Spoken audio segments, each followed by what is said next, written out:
Don't miss Mondays, because then you're uphill battle the rest of the week. Alarm clock or phone on the other side of the room, and set yourself a minimum goal of sessions you want to do, whether it's 3 or 4 or 5, and then you tick them off, and it's a slight sense of achievement when you've done it, but something you can chastise yourself about if you haven't. And if you're really not feeling like it, don't beat yourself up. Start again the next day. Tell us who you are and what do you do? My name's Barbara. I have my own business, which I operate from home. The only way I can do it, honestly, is I put my phone on the other side of the room. So I have to get up to turn it off. And that way I'm up, then, sometimes I go back to bed again. But hopefully I'll stay up and do the training. For me, training is almost more about keeping my head clear and in line. I find that if I've done some physical exercise, I feel much better about the day and how to attack it generally. So it's less about me keeping physically fit now. That's what it was when I started, but now it's more about keeping my mental health going.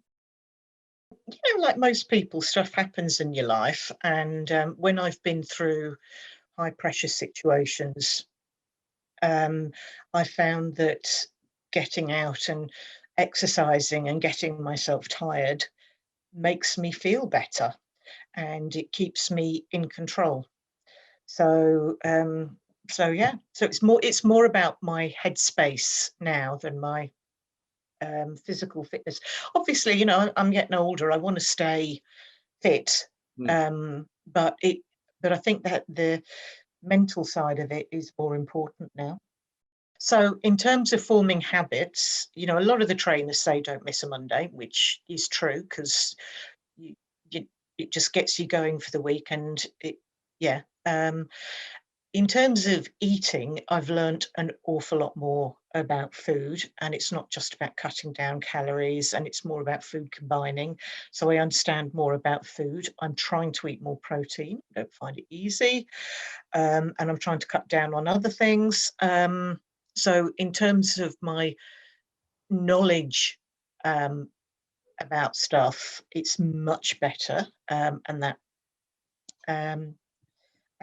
there is a level of accountability that I haven't had with other fitness training. If I miss something, someone will give me a call and say, what's happening, you okay? And that's nice. It's nice to feel part of something. One big change for me is about planning bigger goals. Before I started Own It Fit, I wanted to do a Tough Mudder, but I was terrified I was too old and I wasn't fit enough, and I didn't want to let other people in the team down. And you guys just gave me the confidence to do it, and I did it, and it wasn't that bad.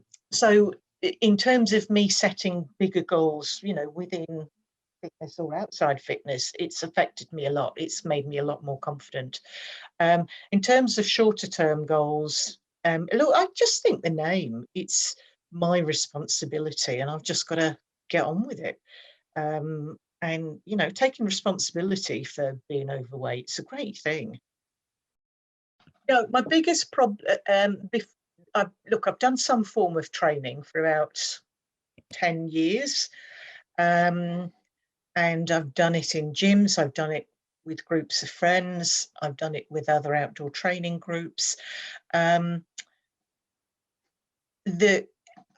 think what Own It Fit offers, which is different, is more follow-up and more camaraderie. So before, there was more onus on me, and now I've got somebody chasing me, which is nice. But it's after 5 years, it's fun and it's different, and I can think of 3 times I've probably done the same programs over that 5 years. Fabulous. So that reinvention of and keeping things fresh is phenomenal. Be confident that you can do it, because you can. It's set up in bite-sized pieces for people to be able to do, and it stretches you, and that's a good thing. But don't go into it thinking you can't do it, because in a week or so you'll be doing it. You just got to think you can.